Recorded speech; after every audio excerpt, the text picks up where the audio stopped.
අපි මේ සියලු දෙනාම ජාතික සංවිධානවල නියෝජිත පිරිස්. ඒ ජාතික සංවිධානවල නියෝජිත පිරිස් වල බලාපොරොත්තු තියෙන බොහෝ සත්භාවී ප්‍රාර්ථනා.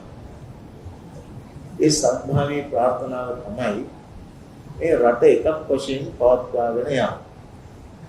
මොකටද රට එකක් වශයෙන් පවත්වාගෙන යන්න ඕන? මේ රට විතරයි මේ මුළු ලෝකෙම සම්මා සම්බුද්ධ ශාසනය. සම්මා සම්බුද්ධ ශාසනය ථේරවාදී මහා විහාර වංශීය මගධ භාෂාමය ත්‍රිපිටකය රැකගෙන නඩත්තු කරගෙන පවත්වාගෙන යන රට. වෙන රටක් අපිට බලාපොරොත්තු වෙන්න බෑ මේ සම්බුද්ධ ශාසනය මේ විදිහට නඩත්තු කරගෙන යනවා කියලා. මේ ථේරවාද සම්බුද්ධ ශාසනය සහ මගධ ත්‍රිපිටකය අදාරණ රටවල් තව තියෙනවා. හැබැයි ශ්‍රී ලංකාවේ ආණ්ඩු ක්‍රම ව්‍යවස්ථාවේ ඉතා පැහැදිලිව දෙවෙනි පරිච්ඡේදය නම් කරලා තියෙන්නේ බුද්ධ ආගම කියලා. පළවෙනි පරිච්ඡේදය නම් කරලා තියෙන්නේ රාජ්‍යය කියලා. දෙවෙනි පරිච්ඡේදය නම් කරලා තියෙන්නේ ආගම කියලා නෙවෙයි. දෙවෙනි පරිච්ඡේදය නම් කරලා තියෙන්නේ බුද්ධ ආගම. මම මේ කියන්න හදන්නේ හරියටම මේ රෝග නිදානය. පළවෙනි පරිච්ඡේදයේ රාජ්‍ය රටේ නම කොඩිය වීය තමයි හේතුලා. දෙවෙනි පරිච්ඡේදයේ ආගම නෙමෙයි දෙවෙනි පරිච්ඡේදයේ තියෙන බුද්ධ ආගම. දැන් ලෝකේ බෞද්ධ රටවල් කොච්චර තිබුණත් තන්ත්‍රවාදී බෞද්ධ රටවල් කොච්චර තිබුණත් මහායාන බෞද්ධ රටවල් කොච්චර තිබුණත් ථේරවාදී බුද්ධ ආගම තියෙන රටවල් කොච්චර තිබුණත් මහා විහාර වංශීය ථේරවාදය තියෙන ලංකාවේ විතරයි. ඉතින් ලෝකේ සමහර රටවල් තියෙනවා ආණ්ඩු ක්‍රම ව්‍යවස්ථාවෙන් ආගම් ආරක්ෂා කරන්න බැඳිච්ච රටවල් ටිකක්. බුද්ධ ආගම ආරක්ෂා කරන්න ව්‍යවස්ථාවෙන් බැඳිච්ච කිසිම රටක් නැහැ. ථේරවාද මහා විහාර වංශය ආරක්ෂා කරන්න කිසිම රටක් නැහැ. ලෝකේ එකම රට ශ්‍රී ලංකාව විතරයි. ඒතර ශ්‍රී ලංකාවෙත් සියලුම ජන ප්‍රජාව මහා විහාර වංශීය ථේරවාදේ නැත්නම් ථේරවාද මහා විහාර වංශය ආරක්ෂා කරන්නේ නැහැ. සාක්ෂි බහුතරයක් සිංහල ජනතාව තමයි මහා විහාර වංශීය ථේරවාදය ආරක්ෂා කරන්නේ. සිංහලයන්ගෙන් සාක්ෂි බහුතරයක් බෞද්ධයන් විතරයි මහා විහාර වංශීය ථේරවාදය රකින්නේ. අපි කියන්නේ හදන්නේ රට අඛණ්ඩව පවත්වාගෙන යා යුත්තේ ඇයි? පළවෙනි කාරණාව තමයි ලංකාව විතරයි. දෙවෙනි කාරණාව ලංකාවේ සිංහලයෝ විතරයි. ඊළඟට තමයි සිංහලයන්ගෙනුත් සාතිශය බෞද්ධරයක් බෞද්ධයෝ විතරයි. බෞද්ධයන්ගෙනුත් සමහර ථේරවාදී මහා විහාර වංශයේ තියා උදාහරණයක් රකින්නේ නැහැ. එතකොට හැබැයි මේ ථේරවාද මහා විහාර වංශයේ ආලෝකය ලෝකයට තමයි. නිකන් හිතන්නකෝ ඇමරිකාවට ථේරවාද මහා විහාර වංශීය ආලෝකය පැතිරෙන්නේ නැත්නම් දැන් පැතිරෙන්නේ ඒක රැක්කි කවුද? මේ පාලි භාෂාවේ මගධ භාෂාවේ ත්‍රිපිටකය අනදී දිවිදී රැක්කේ කවුද? ලංකාවේ හාමුදුරුවෝ විතරයි. ඒ විතරක් නෙවෙයි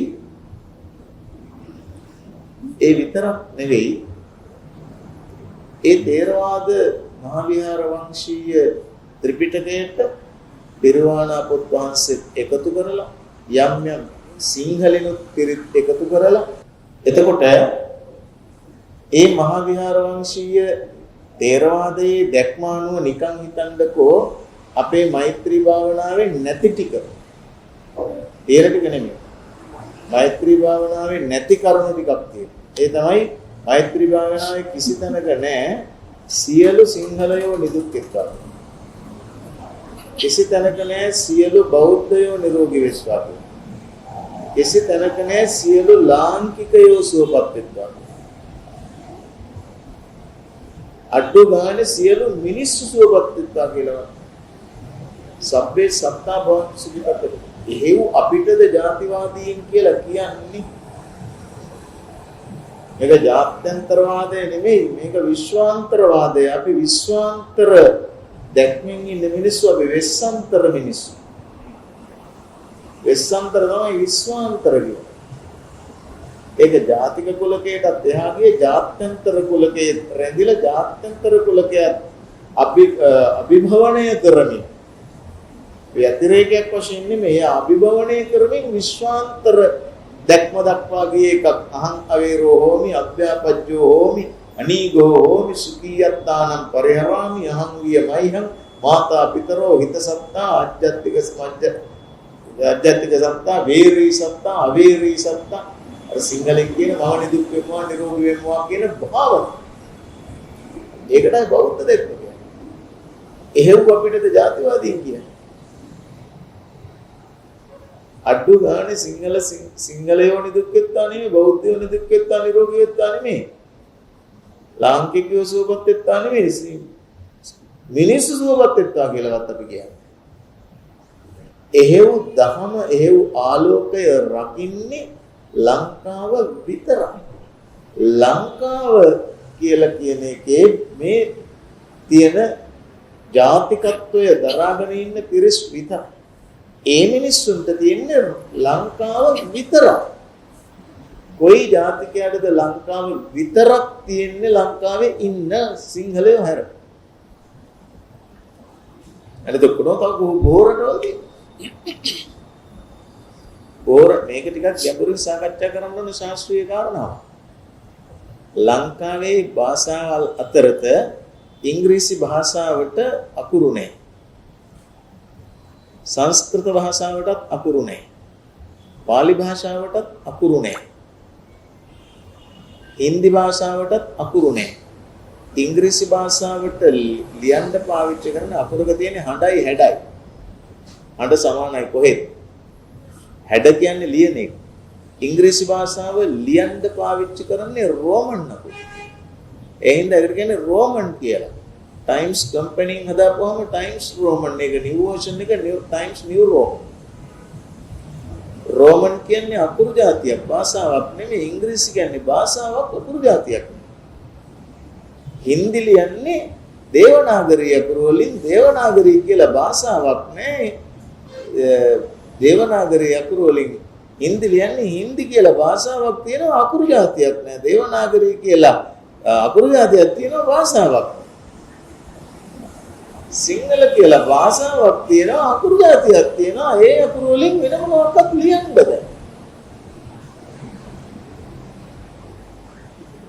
ඉංග්‍රීසි භාෂාවේ සමහර ඒවා සිංහල භාෂාවෙන් ලියන්න ගත්තාම වැරදිනවා. සෙමට සෙත් වේවා කියලා ලියාපුවාම සෙමට සෙත් වේවා කියලා වදිනවා. මම කියන්නේ මේ රට වර්ග කිලෝමීටර් 65630කට වැඩි මේ බිම මොහොතෙන් වත වෙච්ච සුන්දර බිමේ ලෝකෙ කොහෙවත් නැති දහමක් රකින්න, ලෝකෙ කොහෙවත් නැති බසක් රකින්න, ලෝකෙ කොහෙවත් නැති අක්ෂර විශේෂයක් රකින්න, ලෝකෙ කොහෙවත් නැති සભ્યත්වයක් රකින්න රටක්. ඒ හින්දායි මේක එකට තියෙන්න ඕන. හැමදාම මම කිව්වා වගේ මුට්ටිය බිඳලා කැඳ රකින්න බෑ. මුට්ටිය බිඳුනොත් හැලෙන්නේ කැඳ. වටින්නේ කැඳද මුට්ටියද කියලා මම හුඟ කාලෙත් ඇහුවනේ. ඇහුවාම සමහරු කිව්වා කැඳ කියලා. සමහරු කිව්වා මුට්ටිය කියලා. මුට්ටිය වටිනවද කැඳ නැතුව? කැඳ වටිනවද මුට්ටිය නැතුව? කැඳ තියනවද මුට්ටිය නැතුව? ඒ හින්දායි රට එකක් වශයෙන් තියෙන්න ඕනේ. ඒ හින්දා මේ දූරදර්ශී ප්‍රඥාන් විසින් තමයි මේ යෝජනාවල් අපි ඉදිරිපත් කරන්නේ. එහෙම නැතුව වෙන කවරම ආකාරයේ හෝ අසත්භාවී ප්‍රාර්ථනාවක් මේකේ නැහැ. එහෙනම් මේ ඉස්සර කිව්වේ දේශ බස රස කියලා. ඒ දේශත් විශේෂ දේශක්. ඒ බසත් විශේෂ දේශක්. ඒ රසත් විශේෂ රසක්. ඒකේ ආලෝකය ගන්නෙ මේ දේශ බස රස විසින්ම නෙමෙයි. එකී ආලෝකය දෙන්නේ වෙන රටවල් වලට. තුන් ලෝකෙ කොහේ තේරවාදී ත්‍රිපිටකයේ තිබ්බත් ඒක රැක්කේ දිවි දීලා ලංකාවේ හාමුදුරුවෝ රැක්කේ ලංකාවේ මිනිස්සු. ඒ ත්‍රිපිටකය එංගලන්තයට ගියාම ඒකට කවදාවත් කියන්නේ සිංහල ත්‍රිපිටකය කියලා. ඒකට කියන්නේ අඩු ගානේ ලංකාවෙන් ගෙනාවු ත්‍රිපිටකය කියලා. ඒකට කියන්නේ PTS කියලා, පාලි ටෙක්ස්ට් සොසයිටි කියලා. ඒක පාලි තමයි භාෂාව. හැබැයි ඒක ටෙක්ස්ට් එක ත්‍රිපිටකයනේ. ත්‍රිපිටක ටෙක්ස්ට් කියන්නේ ගෙනිච්ච ලංකාවේ නෙව්වල. ලංකාවෙන් ගෙනිච්ච ඒවා ලංකාවේ කියන්නවත් අඩු ගානේ ඕනේ නැද්ද? මෙහෙ හැන්දක් ගෙනාවත් මේඩ් ඉන් ඉංග්ලන්ඩ් කිව්වා ඒක. හැන්දි ඒ රටේ නමින් ඒව හැඳින්වුවා. හැබැයි මෙහෙන් ගෙනිච්ච ත්‍රිපිටකය රටේ නමින් හඳුන්වන්නේ නැහැ. PTS edition. ලංකාවේ ගෙනිච්ච මේ සිංහල ත්‍රිපිටකය පාලි අකුරෙන් පාලි කියලා භාෂාවෙන් තියෙන්නේ. ඒක ලංකාවෙන් අරන් ගිහින් ඉන්දියාවේ දේවනාගරී අකුරෙන් ලියාපුවාම ඒකට දේවනාගරී ත්‍රිපිටකය කියනවා මිසක් ලංකා ත්‍රිපිටකය කියන්නේ නැහැ.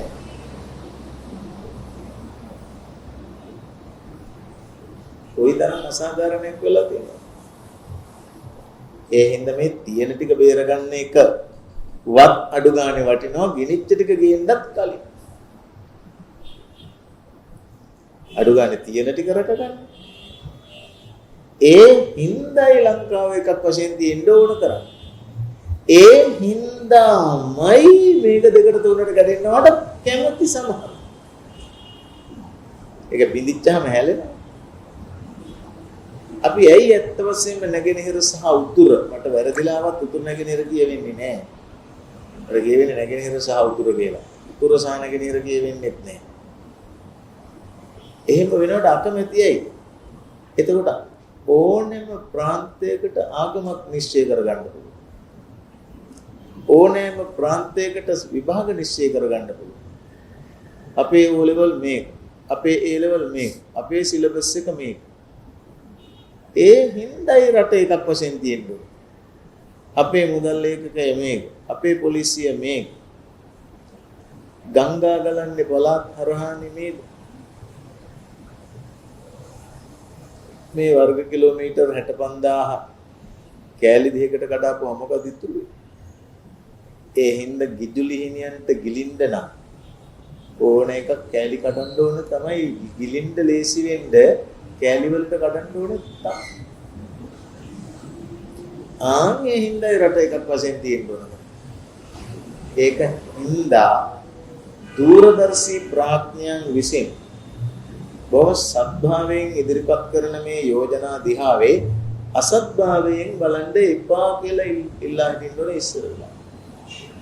සත්භාවයෙන් ඉදිරිපත් කරන යෝජනා අසත්භාවයෙන් ගන්න එපා. කොටින්ම කියනවා නම් මේ දකුණ අතින් දෙන දේ වම අතින් ගන්න එපා. අතින් දෙන දේ කකුලෙන් ගන්න එපා. මේක දාක්ෂිණ්‍යයක්. දකුණ අතින් දෙන දේ වම අතින් ගන්නවා කියලා කියන්නේම ඒක නොපිළිගන්න අපහාසයෙන් ගන්නවා කියන්නේ.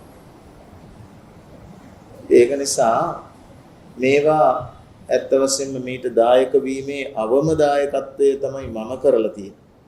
මම දැන් ආවා විතරයි. මේවට වෙහිච්ච මිනිස්සු ඉන්නවා. මේවා ලියාපු අය ඉන්නවා. මේවා පරිගණක මාධ්‍යයෙන් මුද්‍රණද්වාරයෙන් ඉදිරිපත් කරපු අය ඉන්නවා. ඒ අය බොහොම සත්භාවයෙන් මේ ටික කරන්නේ.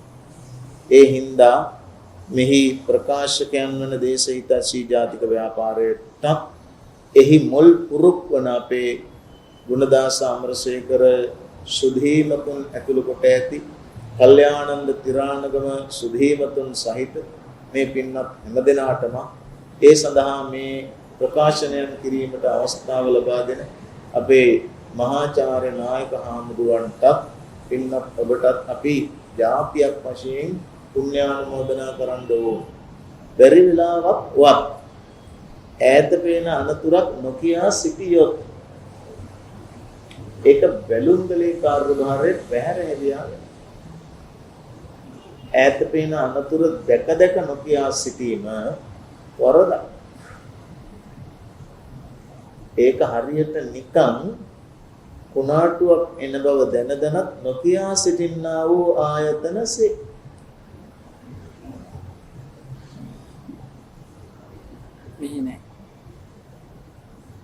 ඒක හින්දා කේන්දරේ බලලා හරි ඈත පේන අනතුරක් තියෙනවා නම් නොකියා සිටින එක වරදක්. ඒ හින්දා තමයි කේන්දර බලන්න ඉස්සර බැලුම් වලක් තිබ්බේ. එතකොට පේනකොට නොකියා ඉන්න එක, දකිනකොට නොකියා ඉන්න එක, දැනෙනකොට නොකියා ඉන්න එක වරදක්. ඒක වෛද්‍යවරු කරන වැඩක් නෙවෙයි. නැකත් ශාස්ත්‍රයේ දන්න අය කරපු වැරද්දකුත් නෙමෙයි. ඒ වගේම බැලුම්ගලේ රාජකාරී කරපු අයත් නොකරපු වැරද්දක් නෙමෙයි. එන අනතුරක් නෙමෙයි කියලා සත්‍යීක්ෂණය කරගන්න එක වෙන අයගේ වැඩක්. අනතුරක් නැතයි කියලා කලින් කියනවට වඩා හොඳ නැද්ද අනතුරක් තිබිය හැකි කියලා කියන එක. ඒ හින්දා දූරදර්ශී ප්‍රඥයන්ගේ ස්වයං වගවීමක් මේ ඉෂ්ට කරන්නේ. ඒක එක පැත්තකින් responsibility එකක්, තව පැත්තකින් accountability එකක්. ඒ හින්දා ජාතියේ ගෞරවය ඕන්ට පුද කරමින් මේ දකුණතින් දෙන සත්භාවී යෝජනා වමතින්ගෙන ඒ මත වාඩි නොවෙනසේ ඉල්ලා සිටින්නට කැමැති.